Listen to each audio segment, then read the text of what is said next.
Le travail part d'un gros travail d'inventaire qui a eu lieu à l'été 2013.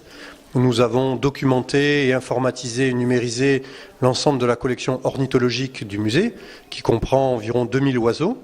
Et à partir de ce fonds documentaire et ces données, nous en avons extrait une cinquantaine pour évoquer justement ce travail sur les collections. Donc le premier thème que nous avons choisi, c'est la disparition des animaux. Grâce aux informations recueillies lors de cet inventaire, on s'est aperçu que 6 espèces de nos collections étaient à l'heure actuelle en danger d'extinction. Ce sont les espèces que nous avons mis en valeur dans cette pièce.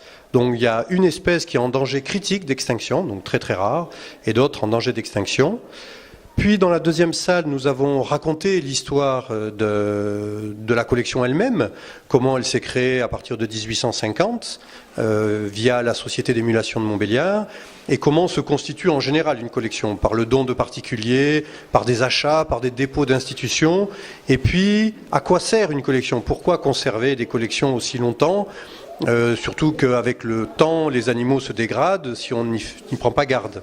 Donc les collections, bien, ça sert à conserver le patrimoine, à avoir justement des espèces qui n'étaient pas forcément rares au XIXe siècle et qui le sont devenues depuis.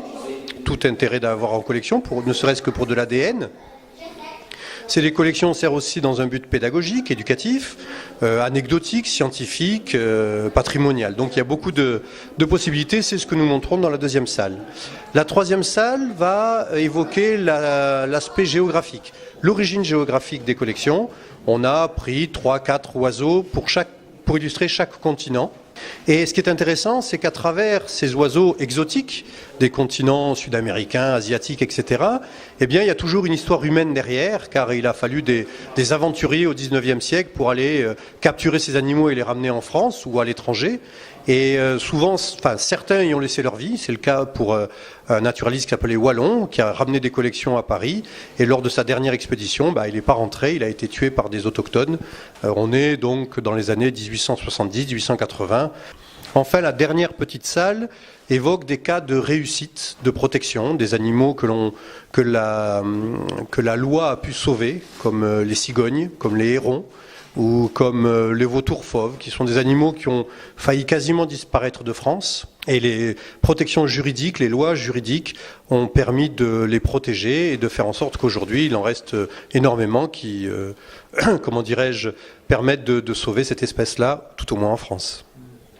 La diversité des formes, la diversité des tailles, la diversité des couleurs et la diversité des habitats. On a des animaux qui vivent dans des conditions où on pense qu'on ne pourrait pas vivre. Les sources chaudes de Yellowstone, par exemple, qui sont à plus de 100 degrés, on pensait qu'il n'y avait pas de vie, il y a de la vie. C'est des bactéries, mais qui vivent là. Toutes ces collections se sont créées au XIXe siècle, à une époque où on pensait connaître tout et collecter tout. Donc il y avait un souci d'exhaustivité du monde vivant. Aujourd'hui, on n'est plus du tout dans cette optique-là. On sait qu'on ne découvrira pas tout. À l'heure actuelle, on connaît 2 millions d'espèces vivantes qui ont été décrites scientifiquement. On sait qu'il en existe entre 30 et 100 millions qu'on n'a pas encore trouvé. Cette exposition a lieu au musée Berny-Rossel à Montbéliard jusqu'au 2 novembre 2014. Et pendant toute l'année, il y aura des animations, des visites guidées, des midis au musée, des conférences en lien à cette exposition. Vous trouverez toutes les données sur les documents, sur les sites internet de la ville de Montbéliard.